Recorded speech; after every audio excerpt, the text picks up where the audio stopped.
Jikalau itu dibangun berdasarkan logika, maka ada dua kemungkinan. Kalau kita paksakan dengan logika, karena agama, banyak bagian daripada agama tidak bisa terselesaikan dengan kemampuan logika manusia. Banyak yang tidak bisa. Kalau kita paksakan, pasti tidak bisa. Kalau saya mau, dengan segala keterbatasan dan kebodohan saya coba menjelaskan tentang apa yang saya mengerti tentang Quran. Teman-teman dari Muslim bisa tersinggung dengan saya. Karena keterbatasan yang tidak mengerti saya.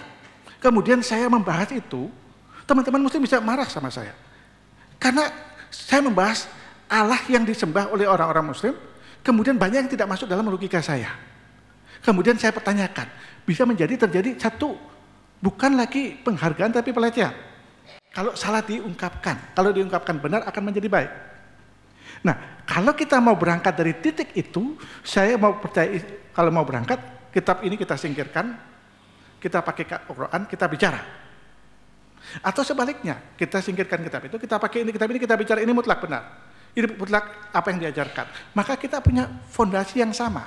Tapi kalau pada waktu kita membangun untuk perbandingan, maka kita harus rela terbuka bahwa ada yang tidak bisa saya komplement atau pahami secara menyeluruh, ada yang saya bisa paham sebatas kemampuan horizontal. Karena kita berbicara agama, berbicara satu yang bersifat vertikal.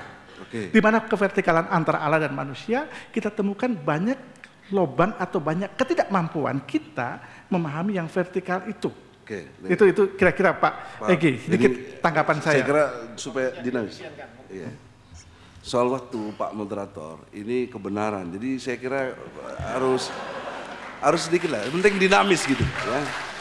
Begini Pak Roland, Pak Edi, saya bisa tanggapi kan saya lain agak berbeda sedikit aja. Boleh. Saya pikir kalau iman kita berubah oleh karena dialog seperti ini terlalu gampang sekali. Nilai bobot kebenaran diperoleh dalam waktu sejenak, padahal yang kita imani itu sudah belajar terlalu nilainya sangat low, sangat rendah. Yang kedua, mari kita melihat sesama kita dalam perspektif historis, biblical, teologis, dan filosofis. Dan saya ingin mengangkat, saya pikir konsep-konsep yang keliru tentang Kristen oleh karena Bapak Ibu mengambil sumber yang tidak valid. Ambil kepada kelompok liberal. Di Eropa pengaruh sekularisasi, jangan jadikan pijakan, itu mereka bukan Kristen. Saya lebih setuju, saya akan mengatakan begini juga, ini tidak valid karena Bapak Ibu mengambil kerangka pikir dan isi pikiran itu bertolak dari para teolog liberal yang sesungguhnya bukan Kristen. Mereka hanya menyebut diri Kristen dan bukan Kristen. Itu maka sekali lagi saya minta maaf. Saya pikir kita pertemuan untuk bukan menyatukan persepsi, tapi membuat kita satu dalam hal hidup bersama. Gitu Pak. Oke, jadi kan tadi kategorinya saya buat batasan 3, objektif, sistematis, dan toleran. Ternyata mentalitas teman-teman ya kita anggap juga saudara-saudara sebangsa dan setanah air. Ya, kalau yang di sini banyak seiman, seislam. Sikap toleran itu memang ternyata susah. Nanti implikasinya bernegara, berdemokrasi segala macam jadi susah. Karena kayak sekarang presiden nggak mau ngaku kalah gitu loh. Padahal sudah kalah begitu. Nah, tapi nggak apa-apa, kita nggak usah terlalu memaksakan seperti Anda, saya setuju. Jadi kita objektif saja dulu dan sistematis. Nanti apakah mau toleran, itu hati nurani kita masing-masing lah ya, pilihannya, oke. Tapi yang jelas saya sudah ajukan gagasan benar-benar serius dialog kita. Jadi bukan nilainya rendah, Pak Steresbi, bukan karena waktu singkat, bukan. Tapi akal, yang namanya hidayah itu tiba-tiba. Hidayah itu bisa datang kapan saja, tidak menunggu proses waktu lama. Ya, itu di dalam pengertian yang kita pahami, kalau hidayah itu adalah persepsi, dalam konteks ilmiah itu persepsi. Jadi hasil dialog, meskipun singkat, tapi mendatangkan pencerahan, mendatangkan satu kejelasan yang kita bahas, itu namanya kita dapat hidayah dalam dialog ini. Gitu maksudnya, itu namanya hidayah. Hidayah itu kan petunjuk. Apa petunjuk itu dalam perspektif ilmiah? Yaitu persepsi. Persepsi kita clear, bicara tentang kebenaran.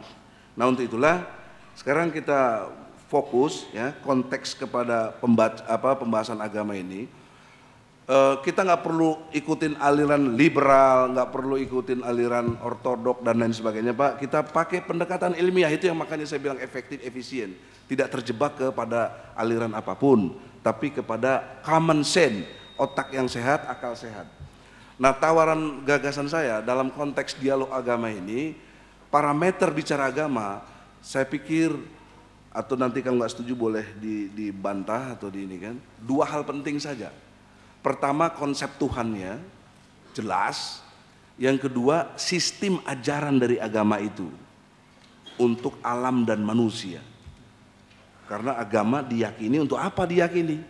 Kalau nggak banyak bertentangan dengan akal, Pak. Untuk apa?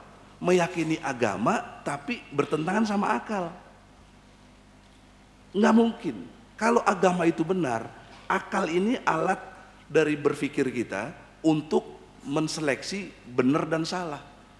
Jadi kalau kita sendiri tidak mempercayai dari cara berpikir akal kita, hanya karena doktrin orang tua kita dulu yang keliru misalnya, ya, itu Anda bisa bayangkan, ya, logika yang menariknya misalnya, kenapa di Rusia yang mengklaim komunis misalnya tetap juga ada orang yang beragama atau Islam atau Kristen, padahal di sana komunis menentang doktrinnya agama, tetapi tetap ada orang beragama. Berarti apa? Ada logika berpikir di sana. Di sini juga begitu, di Arab Saudi juga begitu, semua di mana-mana. Karena itu pilihan-pilihan. Jangan dikira orang Arab semuanya Islam, ada yang nggak Islam di Libanon, di Syria, di mana banyak sekali. Ya, Israel sendiri itu kan komunitasnya Timur Tengah, jelas malah Yahudi. Maka untuk itu akal sehat, Pak. Kalau tadi logika iman itu nggak bisa didiskusikan, itu sudah yang sakral dan lain sebagainya, saya nyatakan nggak ada manfaatnya beragama, nggak ada gunanya. Untuk apa beragama? Sekarang kita mau apain sih beragama? Kalau tidak menurut yang kita yakini benar. Coba ketika Anda Allahu Akbar, tapi Anda nggak jelas apa itu. Nggak ngerti. Makanya dalam Islam itu ilmu, ya, iman, ilmu, amal, ya, gitu logikanya. Ya kita memang beriman, tapi didasari dengan ilmu. Ilmu, imamu, amal, kata Rasulullah. Ilmu kamu itu yang jadi imam amalan-amalan kamu. Amalan kamu jadi benar karena didasari ilmu. Dan jangan kamu ikuti satu yang kamu nggak tahu. Ini ada Al-Quran di surat Al-Isra ayat 36. Kamu nggak boleh ikuti satu yang kamu nggak tahu. Makanya wajib belajar agama itu.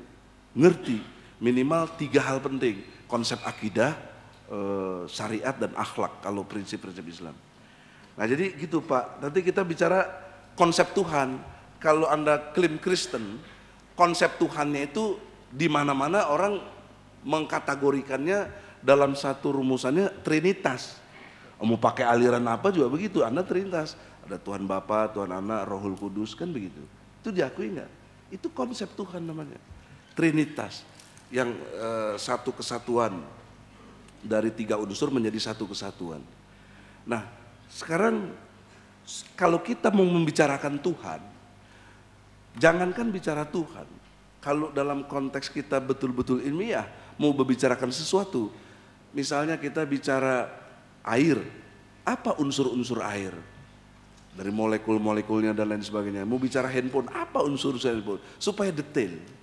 Nah, sekarang kita bicara Tuhan, kalau nggak detail jadi hantu. Tuhan, hantu, Tuhan, hantu. Ya.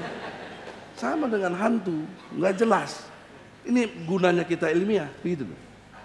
Ya, sehingga Anda sering nggak bisa jawab sama anak Anda sendiri kalau nanya Allah itu kayak apa, Tuhan itu apa. Sudahlah, sering kita orang tua udah jangan nanya-nanya itu, belum waktunya nanti. Nah, gitu. Padahal kalau kita bisa menerangkan dengan kadar dari anak-anak itu sendiri, bisa kita jelaskan. Nah,